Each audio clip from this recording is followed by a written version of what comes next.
bloodshed. Good evening. Thank you for joining us tonight. Hello, and thank you for watching. For the past few weeks, Central Square has played host to public property as that we have a tragedy of the commons issue, saying Happy Holidays, King. Voluntary interactions where individuals are free to act so long as they don't initiate force. This morning, we gather to remember Sergeant Tom Ball. Hello, and thank you for joining us tonight. I'm Johnny Ray. And I'm Allie Havens. In local news, there was a massive protest at the Vermont Yankee nuclear power plant this past Thursday. The protest took place the day after the initial 40-year operating license was scheduled to expire. More than 1,000 people showed up to the protest the plant over concerns of safety. Citing concerns over the recent meltdown at the Fukushima reactor in Japan, which is the same model and type of reactor that is currently operating in Vermont, 130 people were arrested for trespassing on private property. Brattleboro Police Chief Gene Wren is quoted as saying all the protesters were peaceful and there were no issues with making the arrests. The Vermont Yankee plant is owned by New Orleans-based Entergy Nuclear. A coordinated protest happened at the Entergy headquarters in New Orleans at the same time, where 8 people were arrested for entering the building and refusing to leave. More protests are scheduled. A Manchester police officer, Dan Daugherty, was shot multiple times while responding to a call Wednesday night. Officer Daugherty is now making a steady recovery at Catholic Medical Center. A 22-year-old man has been arrested and is expected to be arraigned on attempted murder charges. Violence is not the solution. An attempt to repeal the gay marriage law has been defeated in the New Hampshire State House. With a vote of 211 to 116, the House rejected a bill that would repeal the 2-year-old law. We spoke with Representative Seth Cohn from Merrimack's 6th District. He spoke about the amendments that were added to the bill. The bill, had it passed, would have repealed the law and put a non-binding referendum before the people after the fact. Apparently, many members of the House had an issue with asking the people for an opinion. Next, we have a segment with Derrick J Freeman. Thanks for joining us again, Derrick. Hello, Derrick. Hello, thank you, Johnny and Allie. Do you get tired of turning on the mainstream news and hearing another story about hopelessness, tyranny, and Orwellian nightmares come true? Free Agents Radio News takes all the positive stories of peaceful resistance around the globe and condenses them into a digestible 5-minute audio and video segment, which can be heard on radios across the continent as well as computer screens and iPods around the world. In today's episode, Tally TV covers a story of peaceful resistance outside Richmond, Virginia. Agent Eddie Free reports on a story of nonviolent resistance where Concord supporters of same-sex marriage used humorous signs to make a point and encourage their opponents to think critically about repealing same-sex marriage. Also in this episode, I report on George Clooney's futuristic solution to third world genocide. Let's watch. And now, an update on the peaceful evolution happening around the globe. I'm Agent Derrick J. You're listening to Free Agents Radio News. Today is Monday, March 26th, 2012. Top story today, George Clooney prevents genocide. Now for the news. Actor George Clooney is using his fortune to fund a satellite surveillance endeavor called the Satellite Sentinel Project. By hiring a team of experts to collect and analyze photographs taken from the skies, Clooney has changed the game for genocidal dictators, at least in North Africa. By monitoring troop movements, he has been able to signal to the peaceful Sudanese of approaching danger. This advance notice has resulted in Sudanese fleeing in time to escape attack and saving lives. Clooney recently made news when he was kidnapped along with other civil disobedience by agents of the state when he crossed an imaginary line at the Sudanese embassy. In a heroic display of courage, he's not only generating publicity by putting his freedom at risk, he is investing heavily into a project which is the first of its kind. A project that not only has the proven potential to save hundreds from genocide today, but also has the untapped potential to prevent World War III should it become accessible to the general public. Next up, Agent Eddie Free reports from the District of Criminals. New Hampshire Representative Seth Cohn helped to stop the repeal of the legalization of gay marriages in his state. Cohn intentionally sponsored an amendment to the traditional marriage bill banning left-handed people from marrying, effectively ensuring its demise. The bill fell by a vote of 216 to 211 in the Republican-controlled legislature. Applause for heard from many of the lawmakers on the State House floor in Concord. Protesters from both sides of the issue gathered outside the State House debating back and forth with signs and slogans such as "Two lefts don't make a right." Cone, a Free State Project member, jokingly said, "I'm using humor to make a point, and when I get there, believe me, there will be a point made. I'm trying to sway people's opinion, and using humor is one way to do it. Everyone has an equal right to marry the right-hander of their choice." State lawmakers approved civil unions in 2007 and same-sex marriages in 2009, when both houses in the state legislature were controlled by Democrats. Close to 2,000 gay and lesbian couples have been married in New Hampshire since the current law went into effect January 1, 2010. The new law would have replaced same-sex marriages with civil unions starting in 2013, but marriages that took place before the repeal would have remained valid. Next up, Agent Tally TV reports from Free Keene in the Shire. Chalkupy the police in Richmond, Virginia. Meg McLean reports via an event on Facebook about what area activists plan to do in defense of a peaceful child with chalk against agents of the state in Richmond, Virginia. Quote, Richmond police have decided to classify a harmless children's activity, drawing pictures with sidewalk chalk, as a crime. This week, a mother was issued a ticket for her daughter's use of sidewalk chalk on some rocks at Bell Island. This kind of police thuggery has no place in a civilized society. Nobody was hurt or even inconvenienced by the child's artwork, making this action in no way a crime. However, Richmond police have decided to waste police resources, funded by taxpayers, on harassing children rather than fighting crime. To peacefully show our disapproval of these actions from our public servants, we will gather at the police station with signs and sidewalk chalk. We expect to show them that drawing pretty pictures with chalk is not a criminal activity. This is a family event, and we encourage people of all ages to come out and show their support. We just ask that people keep their chalking messages family-friendly, not only out of respect for any children present, but because level-headed logic and cleverness are much more convincing than anger and profanity. For pictures, videos, and more on these stories, visit this episode's page at fr33agents.com/FARN 2012-03-26. This has been Free Agents Radio News. Subscribe to this podcast and check back tomorrow for more updates on the growing peaceful evolution happening around the globe. For fr33agents.com, this is Agent Derrick J reminding you that good people disobey bad laws. Each of these stories was contributed by a different guest writer. One can contribute one's own stories of peaceful resistance by posting them to the Free Agents website at fr33agents.com or by sending an email to freeagents at fr33agentstv@gmail.com. Submissions should be brief, 5 to 15 sentences, and include links to primary sources. Google FR33 today to get connected with others who are taking part in the global peaceful evolution. Thank you, Derrick. It's a pleasure having you on. I appreciate you putting that together for us. For our economics segment, we take a look at the price of gas. Nearly everything you buy has a price of gas factored into the cost you pay, whether it's a shipping cost for the raw materials or delivering the finished product to your local store. The price of gas is ubiquitous within the economy.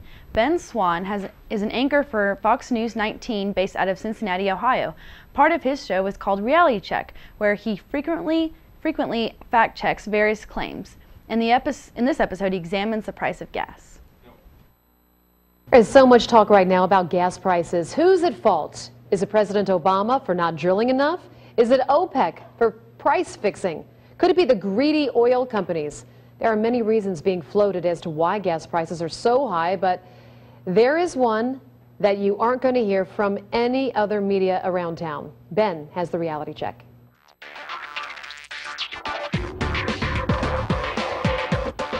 Well, it is true that there are a number of reasons gas prices could be so high, but if you really want the truth, the answer is pretty simple, but it's very hard to fix. And it's right here. Gas is so expensive because this dollar is not worth what it used to be. The fiat dollar means that the price of oil is going up, and there is no real way to bring it down without dealing with the value of what you have in your wallet. Let's start with what a fiat dollar is. The word fiat is from the Latin, meaning let it be done, simply meaning that the value of a dollar is not based on anything. The Federal Reserve prints money without a standard of gold or silver. The dollar, therefore, it gets its value from nothing other than government decree.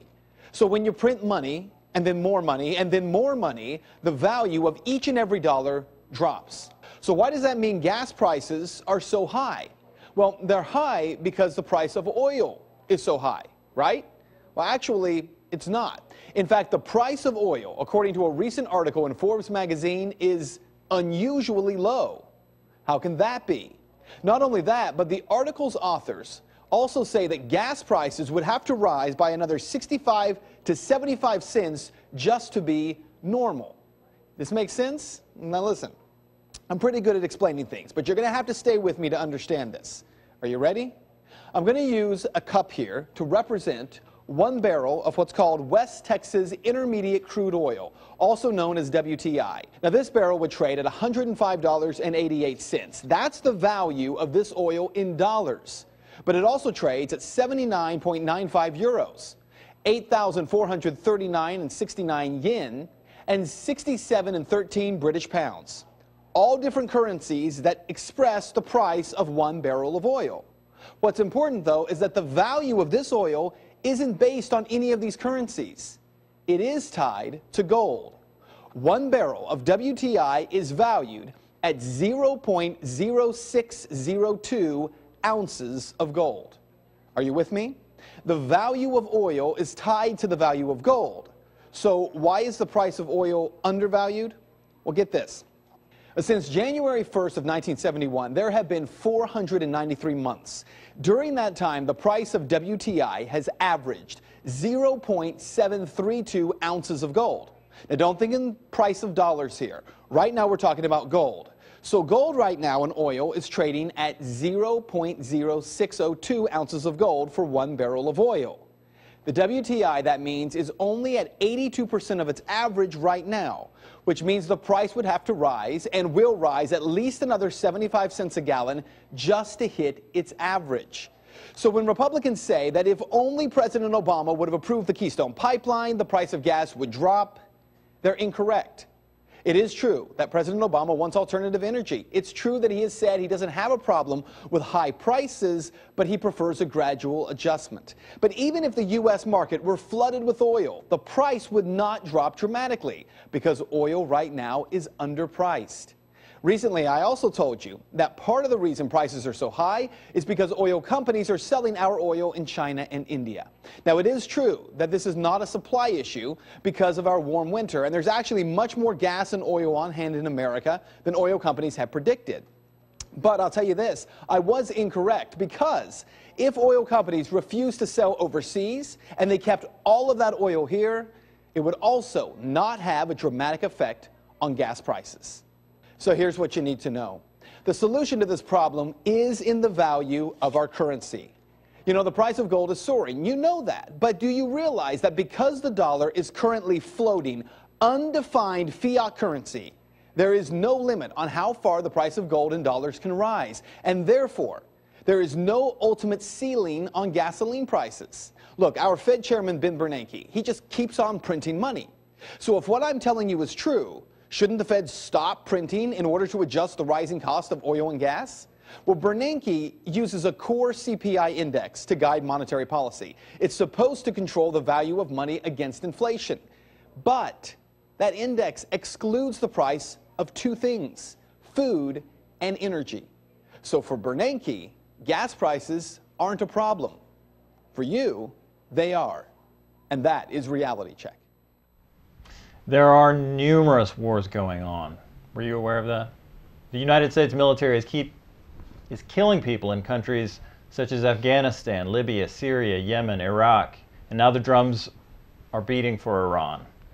While this is a local TV news and opinion show, War with Iran is a local story, and it's a war that we here at Free King TV would like to avoid. The Young Turks break down the incessant war drums of the mainstream media outlets. Take a look.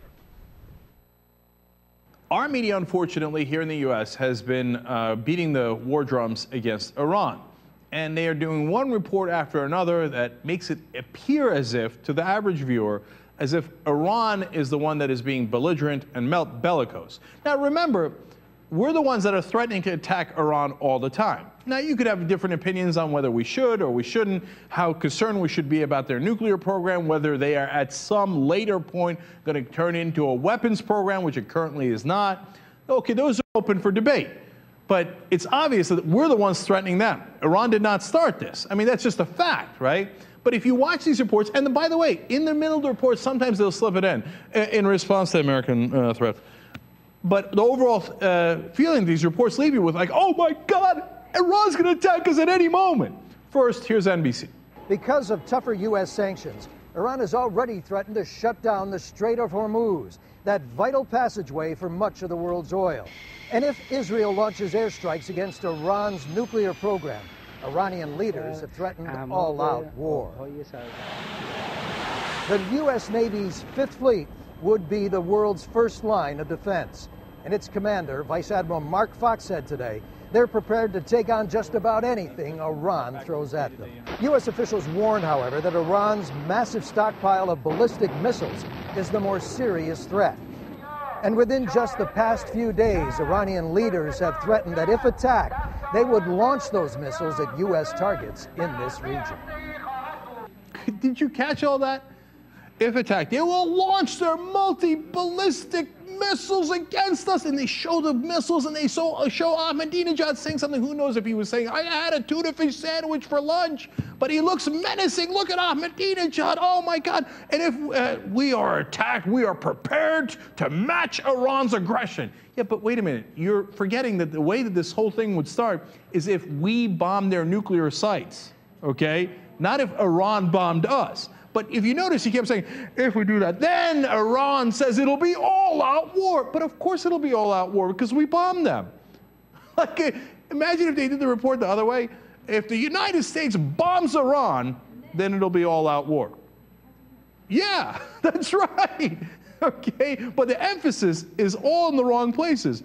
Again, you know, Miklashevsky there says, because of tougher sanctions, Iran is threatening to block the Strait of Hormuz. Yeah, but that's because we did sanctions on them.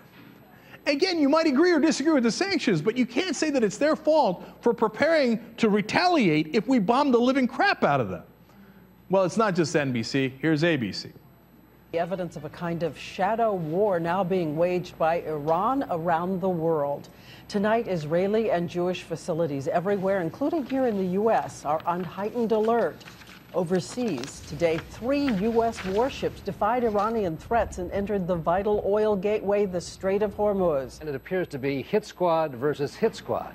With the FBI telling ABC News tonight it is worried the violence could spill over to the U.S. Israeli diplomatic facilities and Jewish places of worship in at least 10 U.S. cities have been told they could be targets, following what appears to be the increasingly violent series of attacks by Iran in apparent retaliation for the assassination of 5 Iranian scientists. We are concerned about use of international terrorism by Iran or by anybody else against Israel or against any other innocents, and about a spike in the number of incidents that we've seen. Israel had already blamed Iran for the 2 attacks Monday, including the bombing of an Israeli embassy car in India, which seriously injured the wife of an Israeli diplomat, and the failed bombing of a vehicle outside the Israeli embassy in the country of Georgia. I think Iran is not only retaliating for the embarrassment of having its nuclear scientists killed in its own capital, but it's also sending Israel a message that if Israel bombs Iran's nuclear facilities, Iran can retaliate around the world through its terrorist network. Now, get a load of the tricks in there, right? First of all, they show the pictures of the bombings. They say Israel says that this is Iran. Now, do they have evidence that it was Iran that did the bombings in Georgia, India, etc.? Not necessarily, but we take Israel's word for it.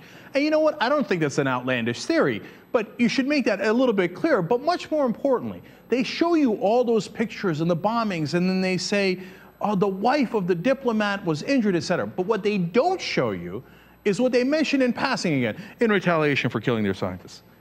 But wait a minute.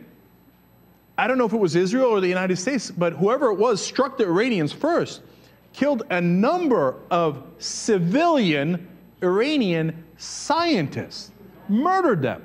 In 2 different instances, they also killed their wife. In one of the instances, they killed them in front of their kids' kindergarten.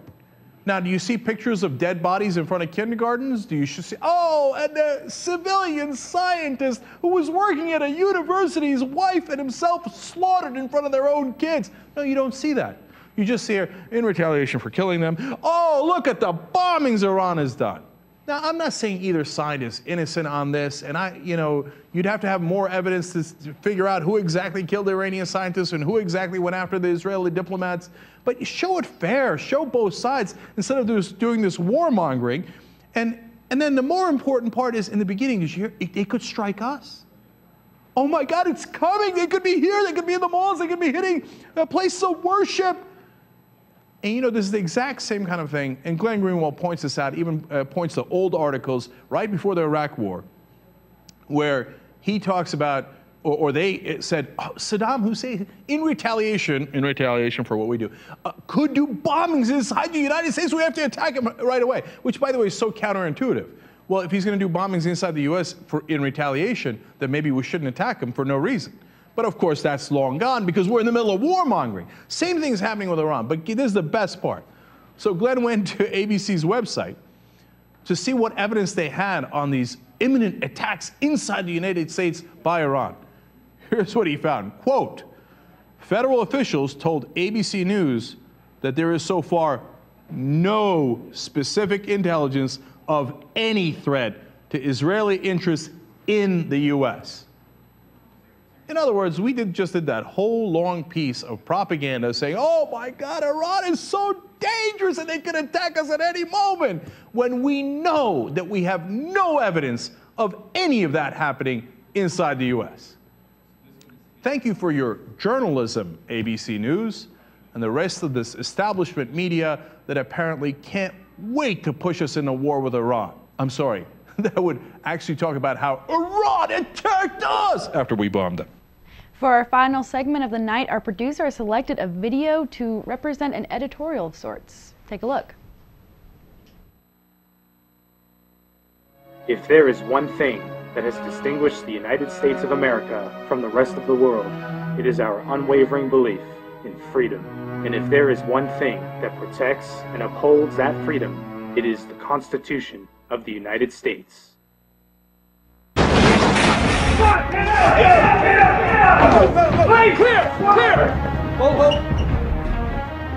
We came here looking for a subject that we had an arrest warrant for. Obviously, we didn't find it.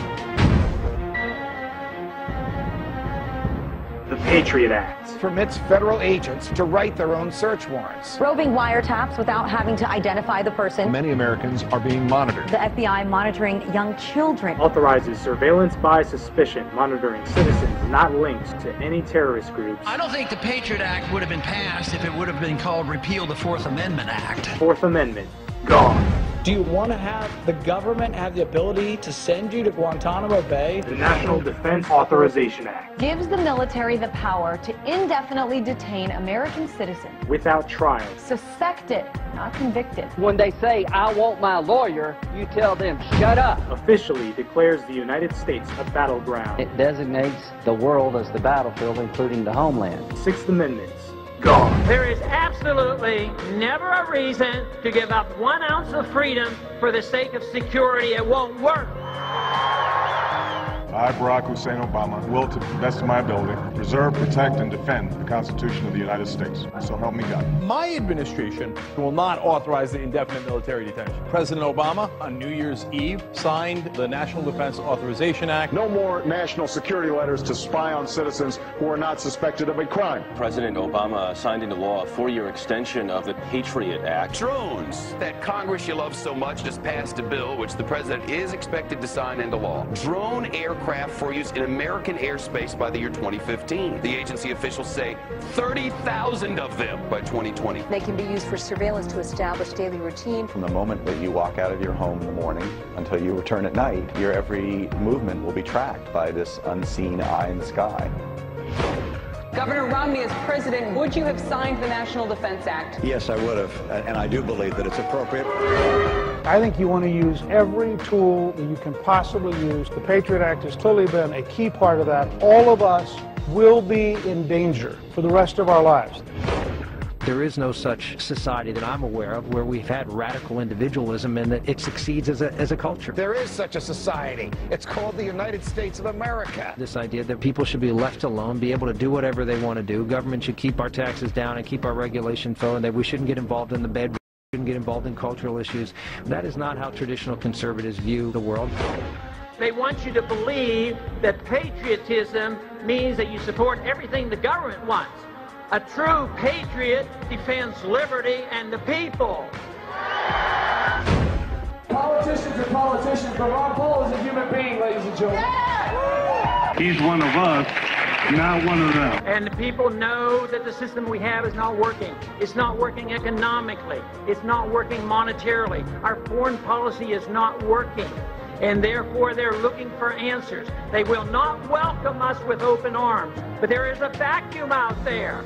And the vacuum is not in one political party. It is pervasive. It's throughout the country. It is throughout the political system. Ideas spread. They can't stop them. An idea whose time has come cannot be stopped by any army or any government.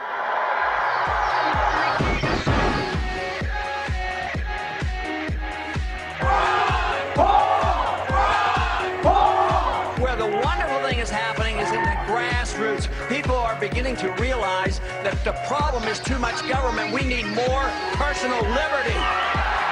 Freedom is not something strange, and neither is it ancient. It's recent. Tyranny is ancient. Don't give yourselves to these unnatural men. Soldiers, don't fight for slavery, fight for liberty. Forward! March! Ron Paul Revolution! Ron Paul!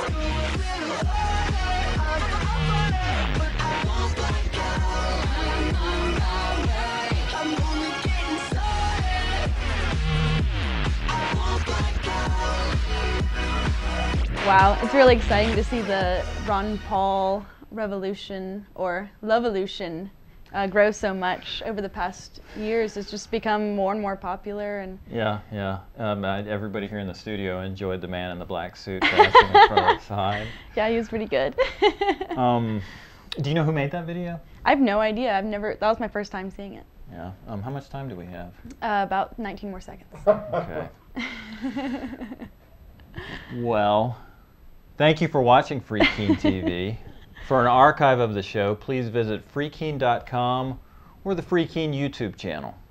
If you would like to contact us, please send an email to tv@freekeene.com. I'm Allie Havens. And I'm Johnny Ray saying, make love. Make love.